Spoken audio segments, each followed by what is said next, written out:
Annie and Moose here, popping in for a quick video. He is my best little video buddy. Okay, so doesn't want to be held.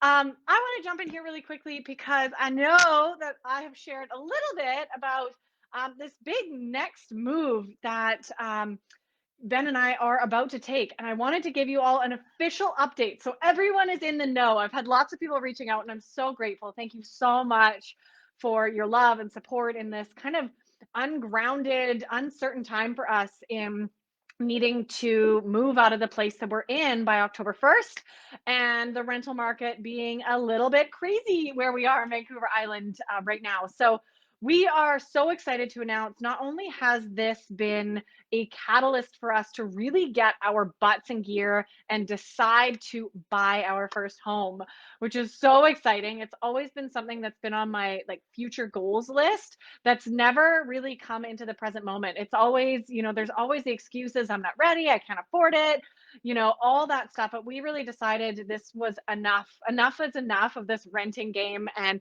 feeling ungrounded and, not feeling as free in our own home. So we're so excited to announce that, we're taking the steps now, step by step, just one foot in front of another in getting that process going and buying a place. Now that might take a little bit. That's okay. We're actually just finally focusing on it and manifesting it and taking the steps, the action steps, like applying for a mortgage that we need to, and getting our stuff organized, which we've never done in the past. So that's so exciting. The second piece of that is obviously we're going to need to live somewhere October 1st. So it's been really up in the air. And we've just decided a couple days ago to take up my sister-in-law on an amazing, incredible offer that she had. It's been a really interesting journey over the last sort of month and a bit in seeing what the universe presented us with. We were very curious to use this time of what is going to unfold for us. Are we going to find another rental for the short term till we buy? Are we going to buy a property and live on a tiny home for a year? That was one of our ideas. I actually even had an ex-client of mine reach out and say, I've got a huge property. If you want to park a tiny home here, you can come and live with me on the property. Like all of these opportunities came up for us. And it was really fascinating just to kind of sit back and observe like all the options that came up for us. So, and then sit with obviously what was going to serve us best. So we finally, cutting it close, right? We made a decision a couple days ago that was going to best serve us and also, our future plans here in, over the next couple of months, buying a house. So we are going to be moving about 40 minutes from here. We're going to be taking on a renovation project. So my sister-in-law has a piece of property, a nice rural property. So Moose will be really happy, where she has a home there that is in complete construction mode. And they just haven't been able to continue or have people in there to finish it because of their finances. So we're going to be able to do a win-win, and we'll be able to come in and do the labor and learn a lot of new skills, which I'm really excited for, especially if I'm going to own a home. And in my long-term plan is build my own home. I want to learn all of these skills. So it is really bare bones right now. We went there yesterday, and it's so exciting to just visualize everything. And I'm so grateful. Ben's sister is amazing, and anything we want to do, we're just going to get done, and she's good with it. So it's going to be such a fun project. I am currently, last night, started planning the Ikea kitchen. I'm in charge of designing the kitchen and the space that's there. We're taking all the measurements. We got to get in there and paint the whole place. It's all just bare drywall. There's no floor, so we've got to put the floor in. Like, this is real construction zone. And we're not, that's not new to us. We've done some of that before, so it's not all new. And luckily Ben is very, very handy man.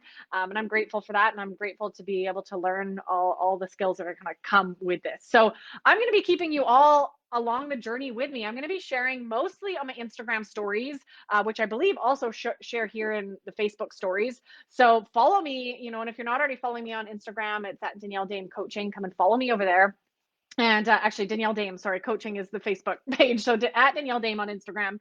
And I'm going to be sharing a lot there as we go, because these next 3 weeks to get it ready so we can at least move in. It's not going to be done. It's going to be livable by the time October 1st comes around and we move in. It's going to be a bit hectic. So I also wanted to speak to this. Obviously, one of the first things that comes up to my mind when I know I'm going into a period of time where it's going to be a lot more, things on my calendar than normal. This is a project that now we have to fit into our already busy schedule, and we need to get the things done. Because, like I said, the painting all needs to be done.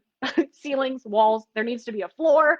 We need a new toilet. There needs to be, a sink, and obviously there's no kitchen. So we need to get that all organized in 3 weeks. So wish us luck. We know it's all going to unfold, but one of the things that came up for me is as we're embarking on this new adventure, and especially over these next couple of weeks until we move, not only are we having to pack this place up here and get everything organized and tied up here, we're having to renovate and then move. So there's a lot going on, and I'm also running my program right now, and obviously serving my clients and working on lots of things in my business. So there's a lot of balls that I'm juggling right now, and I know that that's totally okay. And one of the things that I really focus on is asking myself the question of how can I remain healthy and energized throughout these crazy times. Okay, so a couple things that I do, and I just wanted to share with you because I know I'm not the only one that goes through these times in life where things get a little bit busier, or projects come up, or things happen. So I want to share with you what I'm doing to set me up. And also, before I share that, giving myself the grace of not being perfect with this. There are definitely going to be days, 9-hour days working and painting at the construction site where we're going to order pizza and I'm going to have some drinks and we're going to have a good time with it. I'm going to allow myself to do that stuff, but I'm also going to prep as much as I can in advance so that I can have that nice balance and not, feel horrible, right? When I eat bad, I know that I don't feel well. So that's not going to support my energy or the way I show up and the fun that I have in that, in the stressful situations that I'm sure will come up as measurements aren't right or things don't fit like we thought they would. So the most important thing, so one of the things that I'm doing is booking in. Actually, last night we did this. I booked in self-care time. So I am prioritizing me time in this pockets of time here. I do a couple different things, whether it's my daily meditation or breath work that I do a couple times a week, my morning yoga practice, time with friends, time off just for me to just sit and rest. So I've got those booked in my schedule for the next 3 weeks. So I've got that blocked off so that I know that I've got my downtime so that I can refresh and recharge as well instead of go, go, go. Because I know myself enough that I know if I go, go, go, if I don't stop, if I just, push and push, my anxiety will come back. I will be stressed. I will not be a happy person to be around. I'll be more likely to not make good food choices. So looking after my mental health is a vital piece in looking after my physical health for me, and I know that about myself, and I think all of us. So I've built in some time by myself so I can just do my own thing and not be around people as well, to regain my energy. And also, those other self-care things that I'm booking in that I do for me, prioritizing them, booking them in my calendar. The next thing that I'm doing is meal planning. I do this already, and it actually, my style with it changes often. I've kind of been in a period for the last couple months where I've been really flowing with it. I haven't been following a strict meal plan. I have a couple meals that I write on the board that I intend to make for the week, and then I just see how the days go. I've been really flowing with it, and it's been working for me up until now. So now things are going to get a lot busier. I hate that word, but I'm using it, busier. So I know that I'm going to have to get back on more strict meal planning and knowing when I'm going to be cooking what, so that, in those pockets of time that I've got a couple hours, I can get a couple meals done. And I'm so grateful for the batch cooking party that I am hosting this Saturday that's going to help me kind of prep for next week, which is great. So meal planning is a big one. And as I meal plan, what I'm going to be doing is focusing on filling my freezer. So I'm going to be making meals like soups, for example, that I know I can freeze. Soups or chili, or curries are awesome, things that I can freeze so that during moving week, when there's really not going to be much time to cook, and during construction days when I'm there for 10 hours a day with no kitchen, I'm going to be able to have some healthy meals with me. So stocking my freezer is going to be vital for any move. And even especially more now with these construction days, where I won't be in my own home to make my own meals like I normally am, and I can't just wing it, right? So stocking my freezer is going to be a high priority as I'm meal planning, as I'm thinking about what I want to make.